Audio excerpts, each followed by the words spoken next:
At the heart of England's capital stands the Tower of London, a symbol of power for nearly 1,000 years. Through its long history, the tower has been the castle of kings, a fortress, a stronghold of royal treasure, a forbidding prison. Its stones have witnessed mysteries, tortures, executions. These tower walls have tales to tell.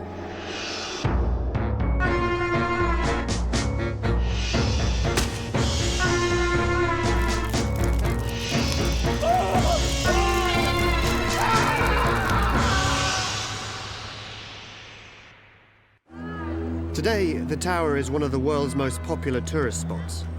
The famous guards of the tower, the Beefeaters, guide sightseers through the benign castle.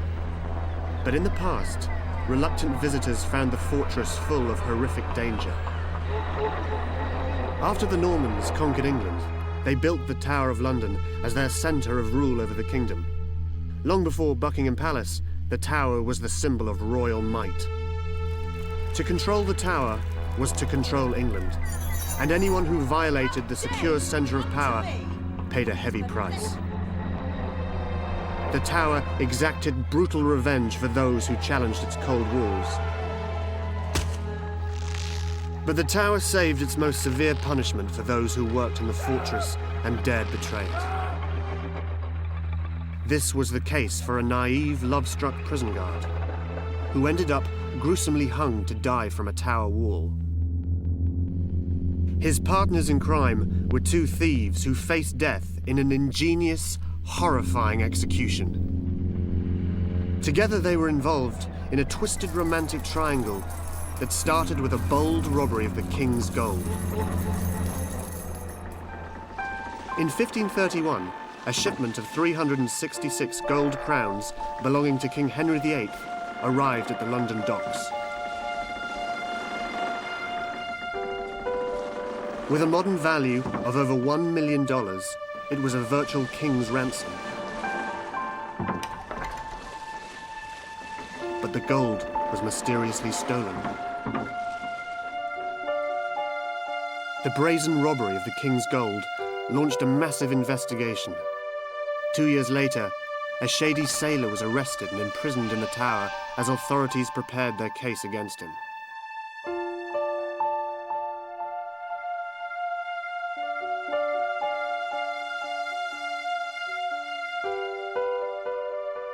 While the sailor languished in the dark confines of the tower, he was often visited by his common-law wife, Alice Tankerville.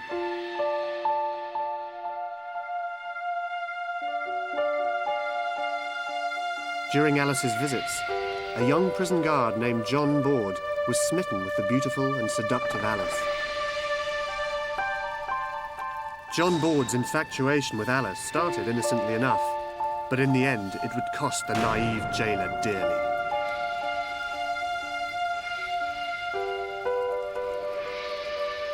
The trouble started when Alice's husband was released for lack of evidence. Knowing he had to leave London and hide out, Alice's husband asked Board to look after Alice. Already hopelessly in love with Alice, the prison guard happily agreed. Spending more and more time with Board, Alice began returning the prison guard's affection.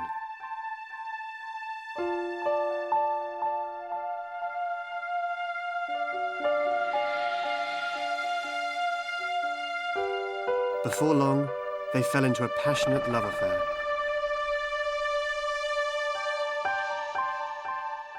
Alice became a familiar face around the tower, as she frequently visited Board to consummate heated couplings.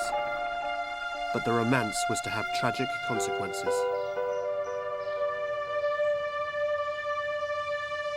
New evidence surfaced in the theft of the king's gold. Not only had Alice's husband stolen the gold, but Alice herself was also clearly guilty in the heist. Alice and her husband were tried in secret. They were convicted and sentenced to be executed. Alice's husband was nowhere to be found, but finding Alice was easy. On one of her visits to her lover, John Board, she was arrested and thrown into a windowless cell in the tower. Borde had to endure seeing Alice's harsh imprisonment.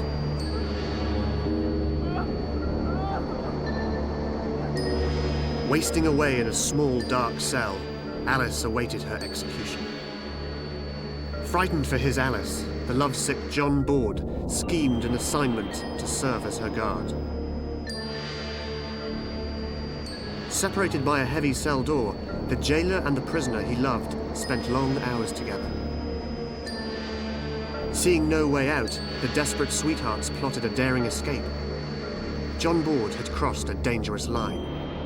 He abandoned his duty to the crown and gave his heart to a criminal, the woman he loved. John Borde was attempting the impossible. Even though he was a jailer, the tower was considered to be inescapable. The couple launched a risky plan. Borde made a copy of the key to the outer door of Alice's cell block. He also bought a 60-foot-long length of rope. Borde smuggled the rope to Alice for safekeeping. He also passed her a small stick of wood. She hid the tools of escape in a shadowy corner of her cell.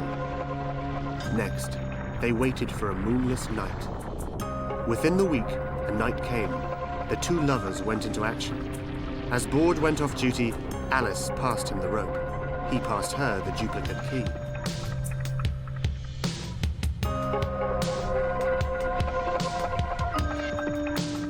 After the head warden made his final routine check and locked the outer door, Alice was ready. Using the stick Borde had given her, she pushed the wooden pin out of the latch. In seconds, she was out of the cell.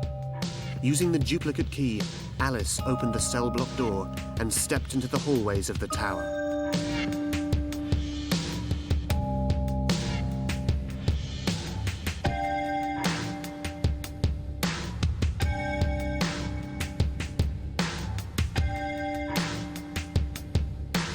Hiding under a dark cloak, Alice slipped outside and into the darkness of the fortress. Carefully, she worked her way along and into the waiting arms of her lover.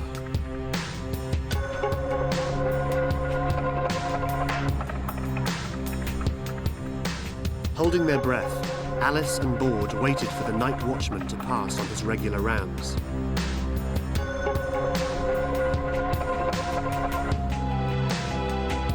Alice and Borde lowered the rope over the wall and into a small boat anchored in the moat far below. They slid down the rope and into the boat. Then they edged out across the moat under the eyes of the guards.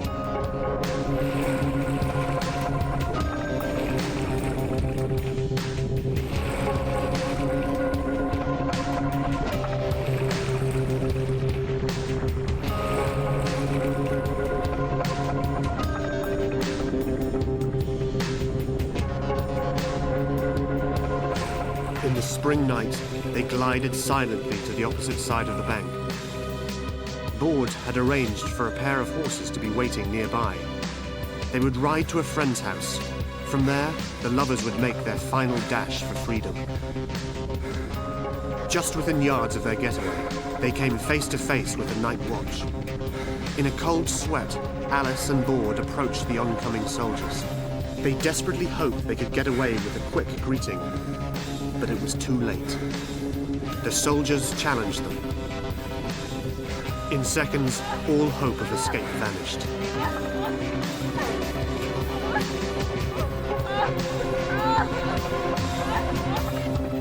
They would face the vengeance of the tower. Alice was taken to the same miserable cell that had been her home for 7 long months.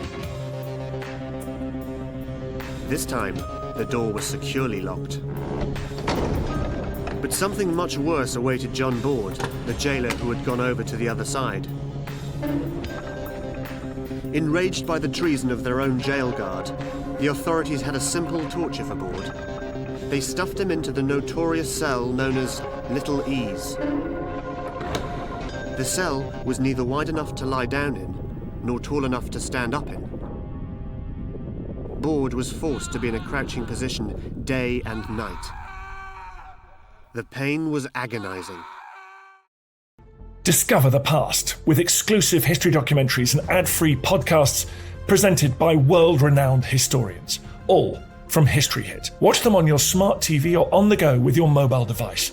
Download the app now to explore everything, from the wonders of ancient Pompeii and the mystery of the princes in the tower to the life of Anne Boleyn and D-Day. Sign up via the link in the description. After an extensive manhunt, the authorities caught up with Alice's husband. He was hauled to the tower to await execution. When Alice was reunited with her husband, fate had one more twist in store as the couple ended up spending their last moments together.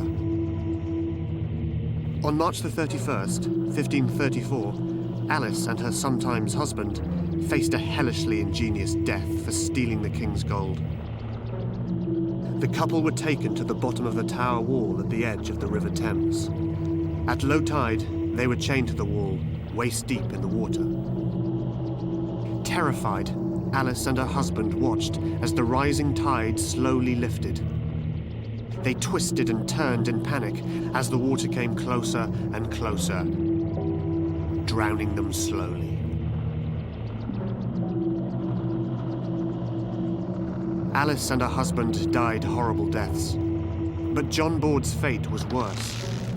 There was no limit to the price to be paid for betrayal of a trusted position in the tower. Borde was tortured on the rack, while other guards cruelly jeered him. The rack's usual purpose was to extract confessions, but in this case, it was cruelly used to inflict horrendous pain.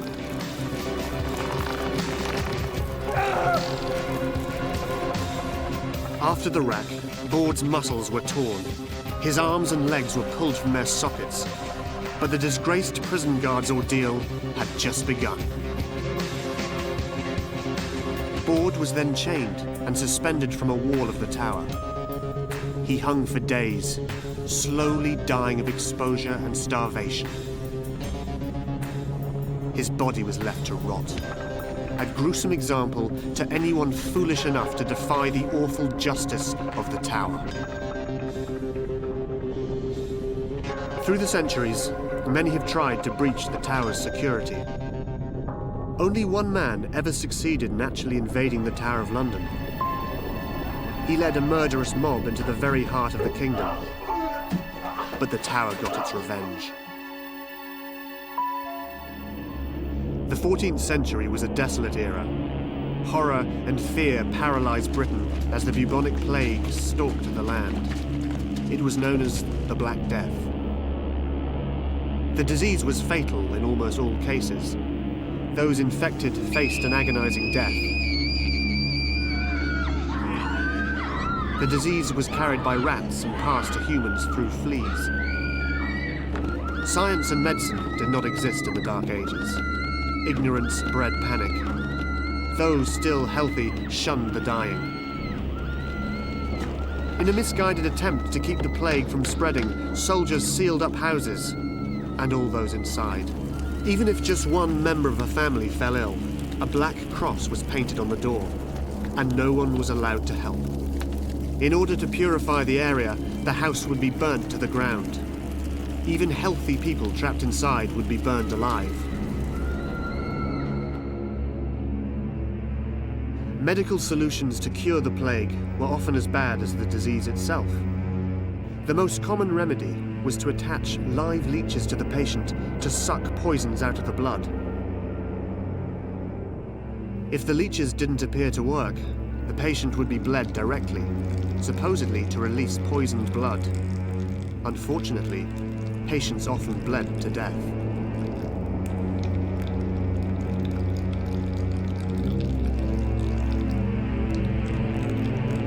Some physicians had a theory the Black Death was caused by demons in the mind. They saw only one way to release the demons. Patients had holes drilled into their head. Surgical instruments were rare, so the tools used by physicians were usually borrowed from a carpenter or a mason. No one was cured, and few survived. In an atmosphere of panic and superstition, Turning to the church for an explanation of the Black Death brought little comfort. Priests claimed God was punishing men for their sins. In the end, the Black Death killed almost half Britain's population. The survivors faced a living hell. Famine stalked the land as people ate dogs, horses, and garbage. Cities were abandoned. It was a time of anarchy. In an era of chaos, even the tower that stood impenetrable to enemies for centuries was breached for the first and only time in its history.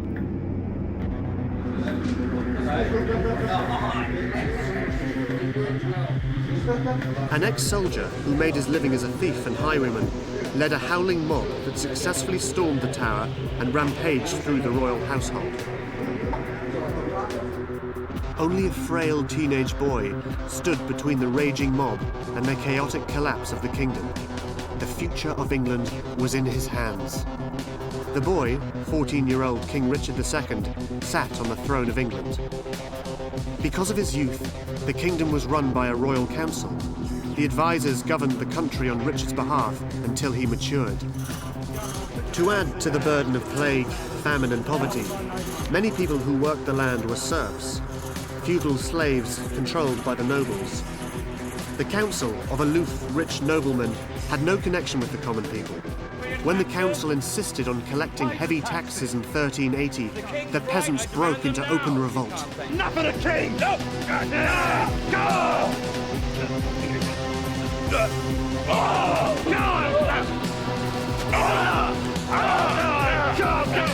Escaping oppression, thousands of starving, homeless peasants wandered England's roads.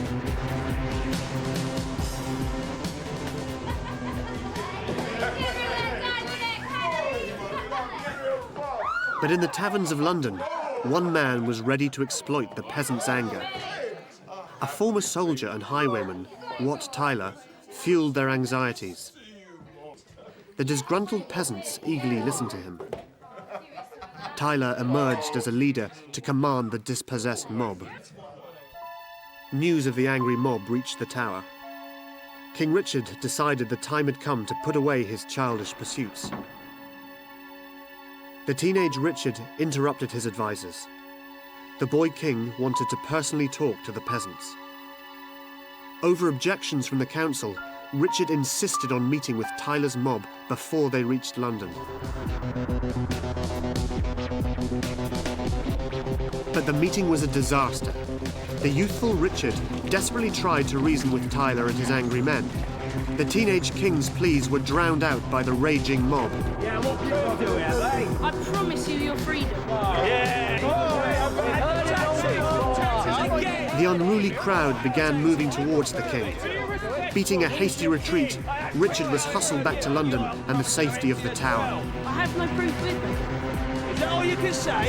Is that all you can say? Pretty much. What are you going to do for us?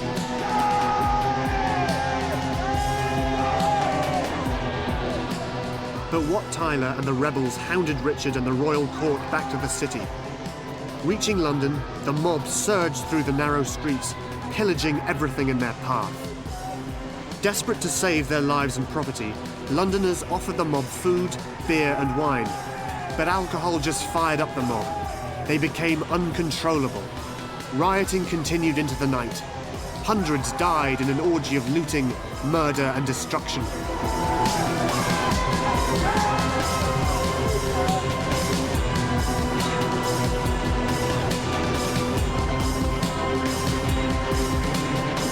Moving from the streets of London, Tyler led the baying mob to the tower. From the parapets of the tower, young Richard watched helplessly as Tyler and the horde surrounded the tower. It looked as if the entire kingdom was about to be plunged into chaos. An angry horde of peasants outnumbered soldiers 50 to 1. The council told Richard to attack the mob.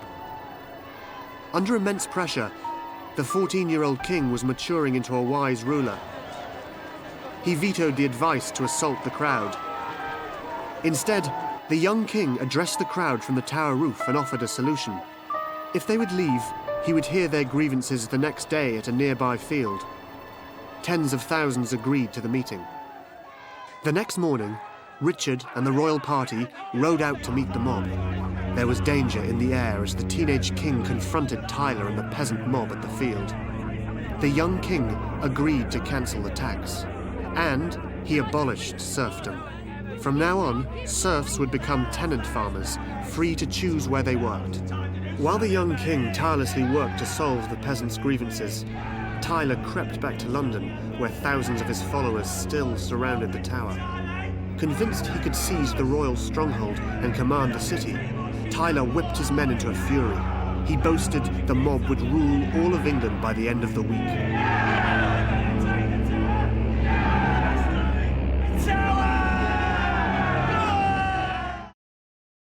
Rushing the tower, the mob overwhelmed the guard, seized the outer drawbridge, and stormed the main gate. Tyler had accomplished the impossible. For the first and only time in history, the Tower of London had been breached by an enemy force. They surged through the halls and passageways, destroying everything in their path.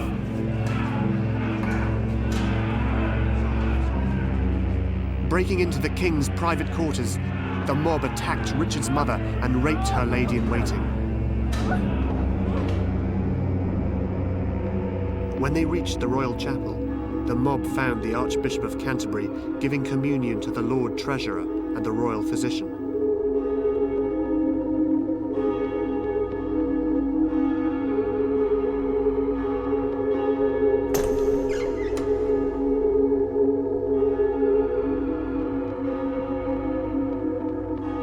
They knocked the communion cup from the Archbishop's hand and stabbed all three to death.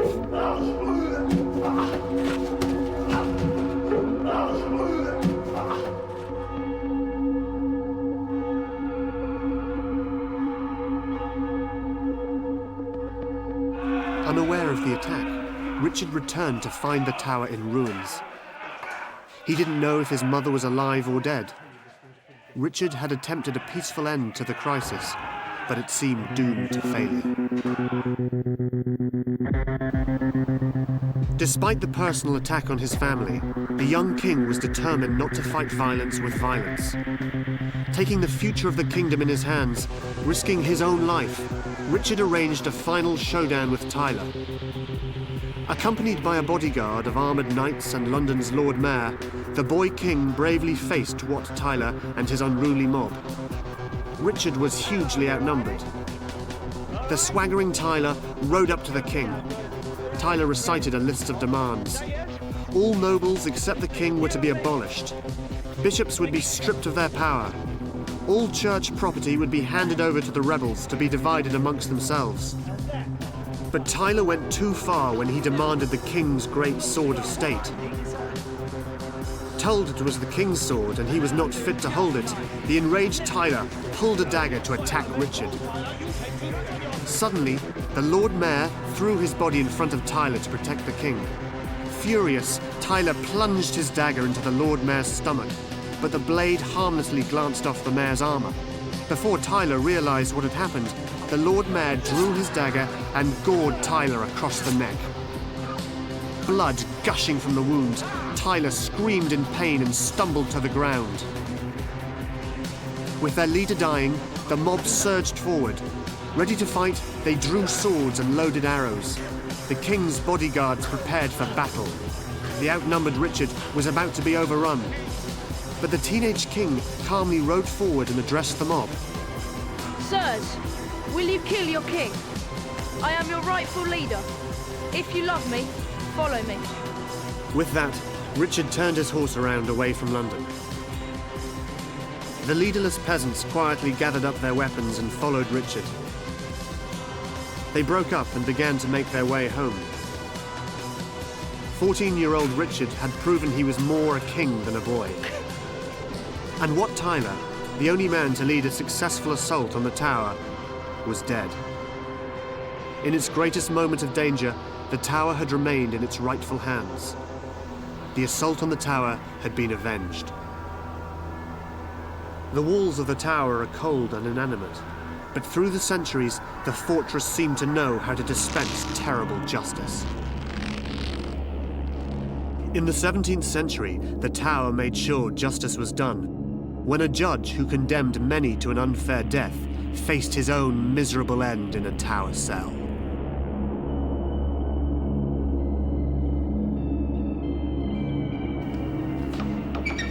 In 1690, a member of the English Parliament opened his door one morning to find a grim sight. A corpse had been nailed to his door as a warning. The gruesome message came from Judge George Jeffreys. The judge was in charge of administration of justice during the short, turbulent reign of King James II. Take the rabble away! An unpopular king, James was arrogant and held a contempt for the law. The king brooked no criticism of himself or his Catholic faith. To carry out his authoritarian policies, James needed a strong enforcer who didn't mind if the law got in the way. Often drunk in court, Jeffreys had a reputation as an abusive jurist who matched the king's disregard for the law. Seeing a kindred spirit, James appointed Judge Jeffreys as a high state official. Next to the king, Jeffreys was the most powerful man in England. Jeffreys revelled in his new power and hijacked the legal system. In a kingdom ruled by law, Jeffreys now became the law himself. He used the legal bench to condemn anyone foolish enough to voice even the mildest complaint about King James or the Catholic Church. He draped the walls of his kangaroo court in blood-red tapestries to terrify anyone brought before him. A mean drunk, Jeffreys had no time for legal niceties. The only accepted plea in his lawless court was guilty. Take him away! A not guilty plea took up too much time and was likely to get the accused hanged on the spot without even having time to say their prayers before the execution. The English chafed under the autocratic rule of King James and his henchman Judge Jeffreys.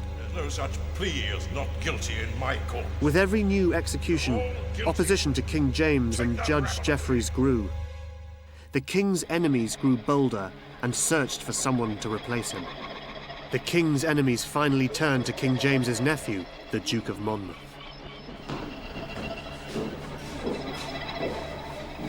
As the illegitimate son of the late King Charles, Monmouth had royal blood. He was also a Protestant, which would bring religious peace.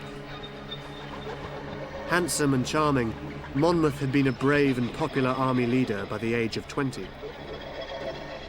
And Monmouth hated his uncle the king. Driven more by ambition than sense, Monmouth seized the offer to unseat the king. With the help of the king's enemies, Monmouth raised an army to overthrow his uncle. He was ready to ride into the Tower of London in victory. Despite his best efforts to raise support, Monmouth's cause fell apart. The handsome young duke ran for his life. 85.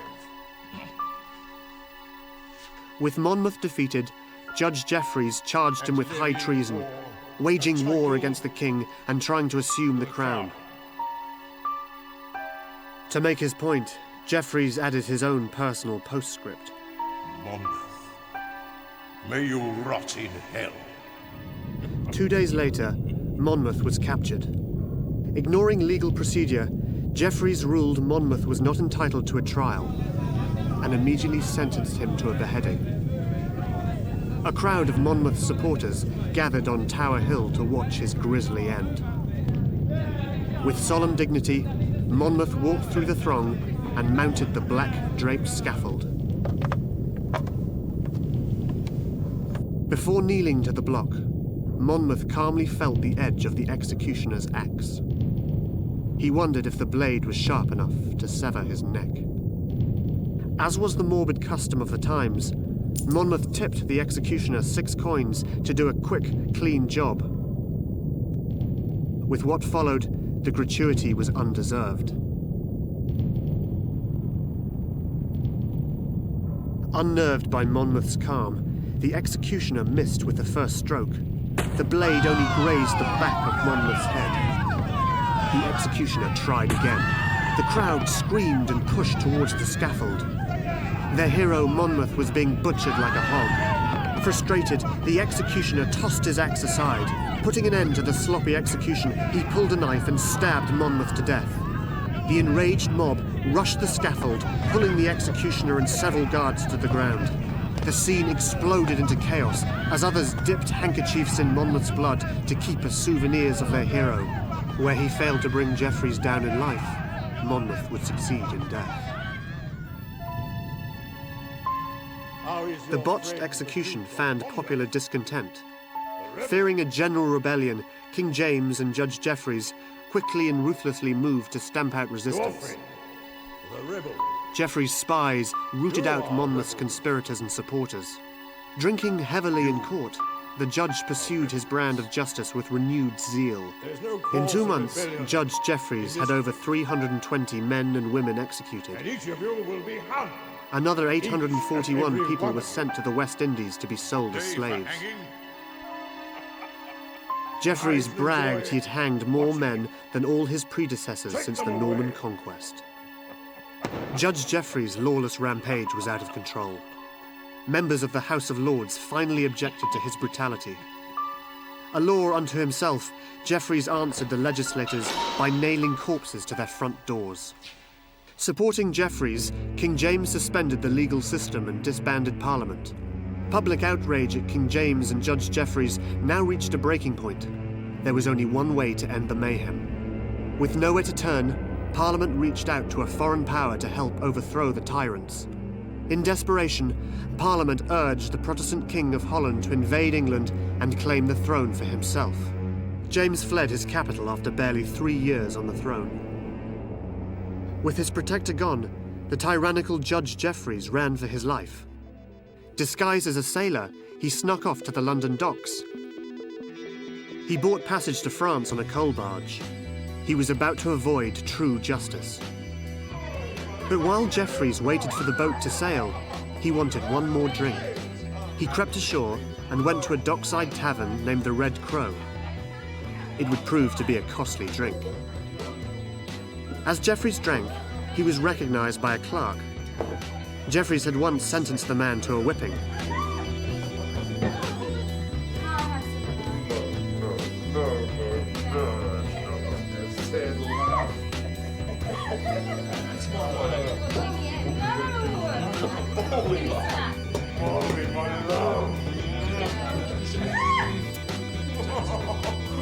Hey, don't look. Son of Sham, Jack.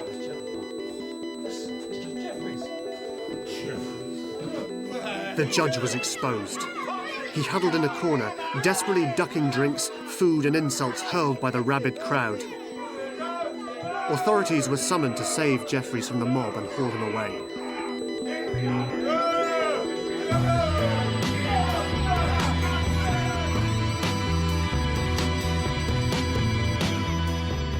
Ironically, the terrified Jeffreys begged to be taken to the safest place in the city, the Tower of London.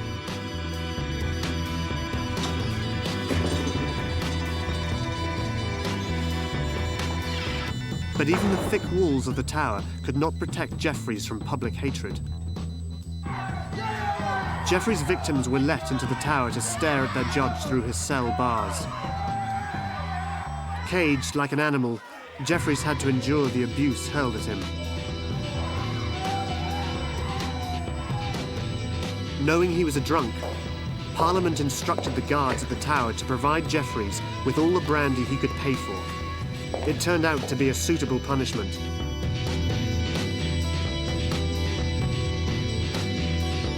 Four months later, abandoned and alone, Judge Jeffreys literally drank himself to death.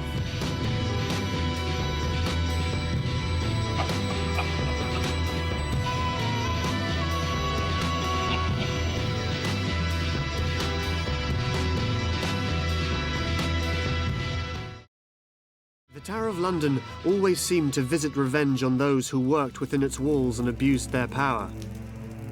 No one had more control over the tower than the man who kept the keys to the fortress. And when he turned traitor, the tower unleashed its terrible vengeance once again. In 1147, a man with an arrow in his skull lay on a field writhing in agony.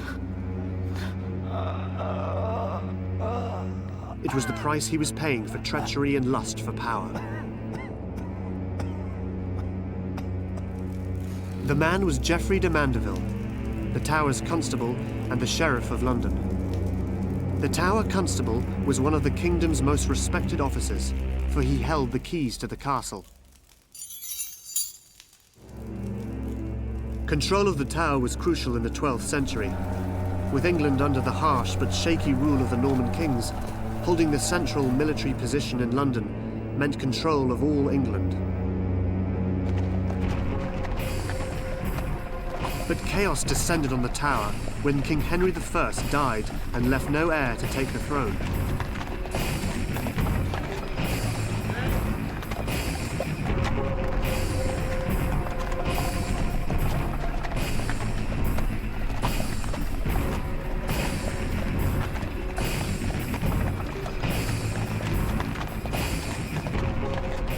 As the king's daughter, Matilda was the obvious choice to succeed to the throne.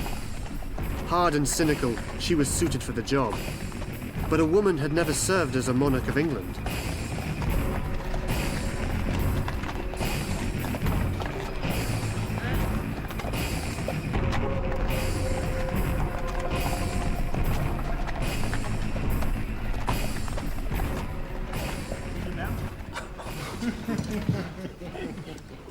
The one other candidate with royal blood was Matilda's enemy and cousin, Count Stephen of Blois.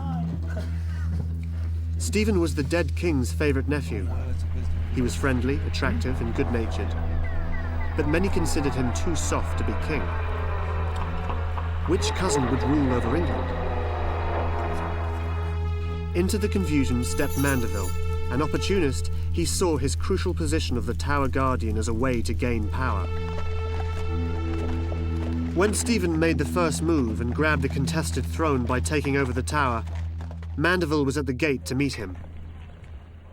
Eager to ingratiate himself with the new king, Manderville presented Stephen with the keys to the fortress. Then Manderville started a shameless campaign to curry favour from the king. Stephen also needed toadies like Manderville. With his cousin Matilda eyeing the throne, the new king was on shaky ground. To keep Manderville and other noblemen on his side, Stephen gave them land, castles, and estates.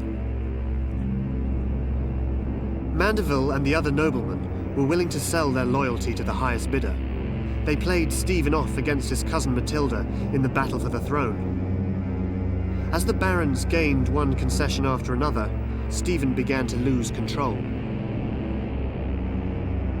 Meanwhile, Matilda made her move. She made lavish offers of land and money to any nobleman who would help her overthrow her cousin Stephen. Manderville was the first in line.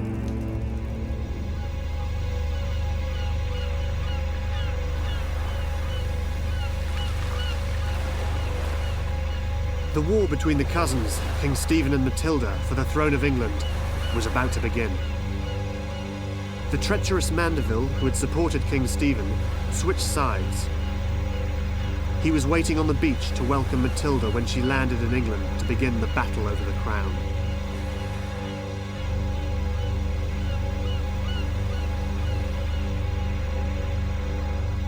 Soon, England tore itself apart in bloody civil war. Towns, villages and farms were burnt and looted by one side, then the other. Many starved to death in the famine that followed, their bodies left in heaps. As the powerful battled, the poor suffered sorrow, misery and oppression. After Stephen was captured, his cousin Matilda's army fought on.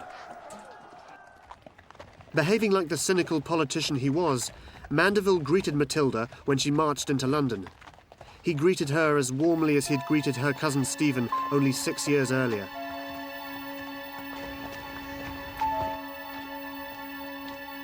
Manderville eagerly offered her the keys to the Tower of London. The keys to the city.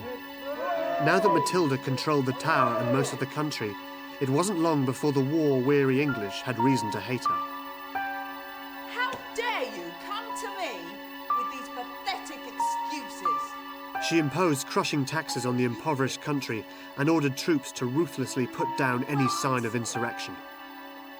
You For failing to pay Matilda's taxes, 3 villagers from Suffolk were impaled on wooden spikes.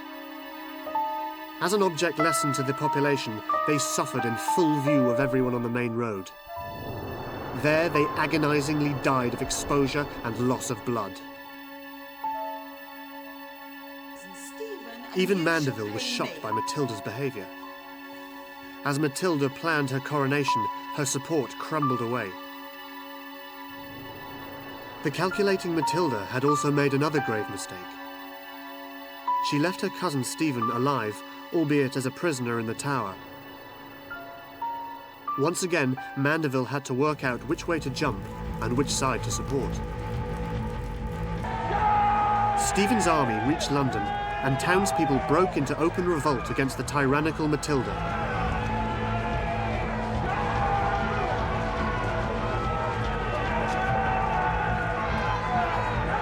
As the gates of the city were thrown open to Stephen's army, Matilda and Manderville slipped out in the confusion, fleeing for their lives. Many of the noblemen who had supported Matilda switched sides back again to King Stephen. Manderville wasn't so lucky. With the country in chaos, Manderville was captured by Stephen and stripped of his land and titles and arrested for treason. After holding the keys to the tower, he was now kept in one of the tower cells. But once again, Manderville was able to play both sides against the middle. Well. Mandeville begged King Stephen's forgiveness. He surrendered his castles to the king and gave his word of honour never to plot against him again.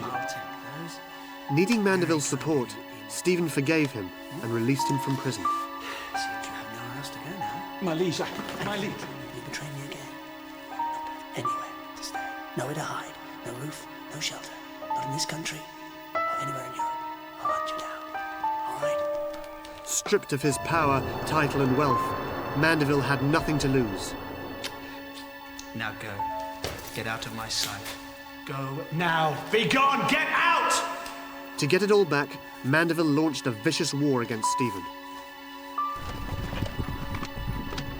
At the head of his personal army, Mandeville attacked the king's castles and land.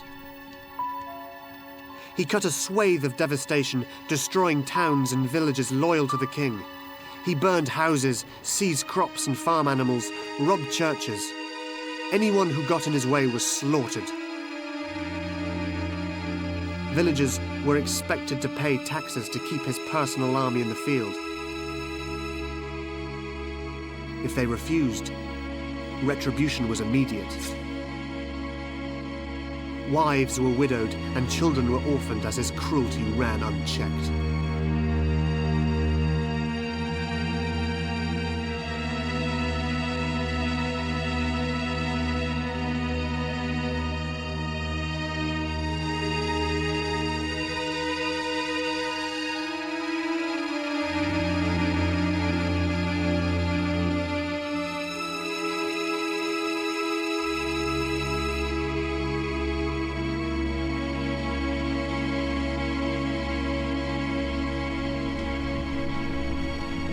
Pursuing his guerrilla war, Mandeville moved against one of Stephen's castles. As the army approached the fortress, Mandeville rode ahead to survey the defences. Then he removed his helmet for a better look.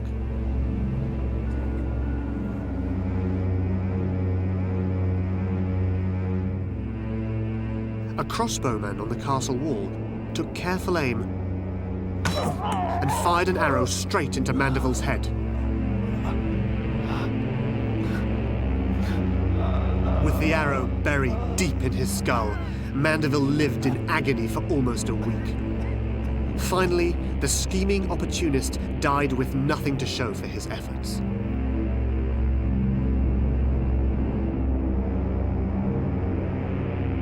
Like so many before and after him, Mandeville realized the tower leveled its own special vengeance. To challenge the tower was often foolhardy, but to fail was fatal.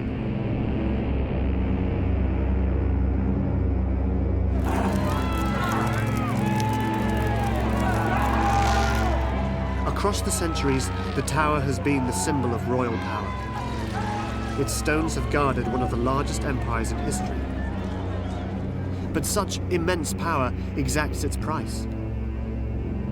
Those who could not rise the challenge of gaining and holding power had their spirits and bodies crushed within the tower walls.